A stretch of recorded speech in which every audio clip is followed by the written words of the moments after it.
हम यहाँ पर नेहरू युवा केंद्र बाड़मेर की तरफ से आयोजित सबका साथ सबका विकास कार्यक्रम के लिए यहाँ हम सब एकत्रित हुए हैं। देश के विकास में हम बन गए हैं बाधा, क्योंकि हमने देश को जात पात में बांधा। ये ईश्वर के बंदे तू चला तेरी माया, कर दे ऐसी देशवासी की एक ही काया, सबका साथ सबका विकास।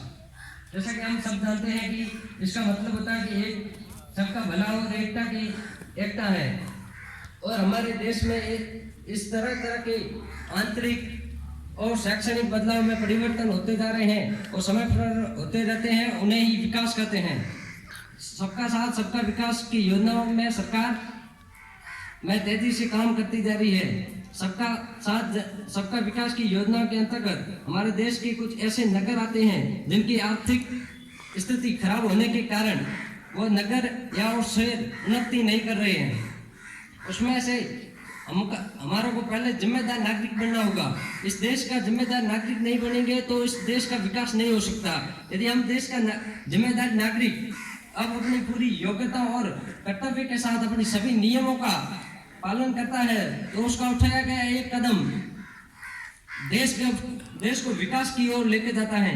सच्चा नागरिक ही जब अपने कर्तव्य को पूरा करता है तब वो भारत देश के लिए अपने प्रेम प्रकट करता है। जब हम जो प्रशासन की बात करते हैं तो प्रशासन एक कुछ नहीं कर सकता, हम उनका सहयोग करेंगे तो ही प्रशासन अच्छा एक काम कर सकता है। जब एक प्रशासन देश का विकास की ओर लेके जाता है, यदि प्रशासन अच्छा होगा तो ही देश का विकास की ओर जाएगा। इसलिए नागरिकता और प्रशासन की एकजुट होकर ही अपने कर्तव्य को पूरी ईमानदारी के साथ पालन करना और देश को विकास की मजबूत बड़ा योगदान है सबका। इसमें सबसे पहले हमारे को विद्यालय, जैसे कि इसमें सबका साथ सबका विकास में सबसे पहले विद्यालय का बड़ा ही महत्व योगदान है। जैसे विकास की दृष्टि से देखें तो विद्यालय सबसे महत्वपूर्ण होगा, क्योंकि जो देश में विकास में बहुत ही उपयोगी है। जब अपने आसपास के गरीब बच्चों को अब स्कूल जाने के लिए प्रोत्साहित करेंगे तो इन्हीं बच्चों में से आगे बढ़कर वो अच्छे नेता और कलेक्टर जैसे बड़े पदों पर लॉयर, पुलिस आदि बन सकते हैं, जो देश के लिए कर्तव्य को पूरा करने और सक्षम रहेंगे।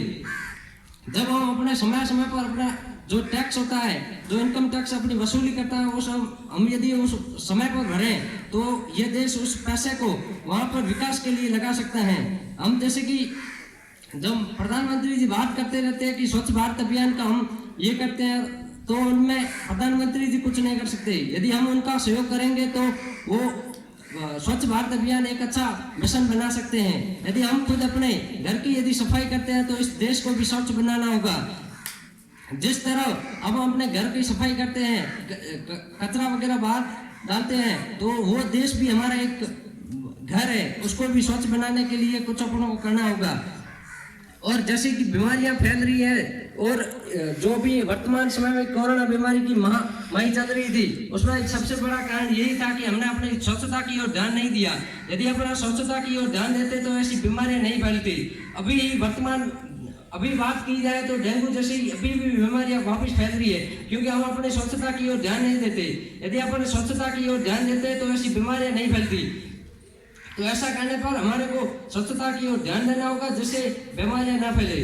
और जनसंख्या की बढ़ती जनसंख्या यदि बढ़ती है तो हमारे देश की आर्थिक विकास नहीं हो रहा है, जिसके कारण अशिक्षा और गरीबी फैल रही है। इससे हमारे देश को विकास में फायदा नहीं हो रहा है। जय हिंद, जय भारत।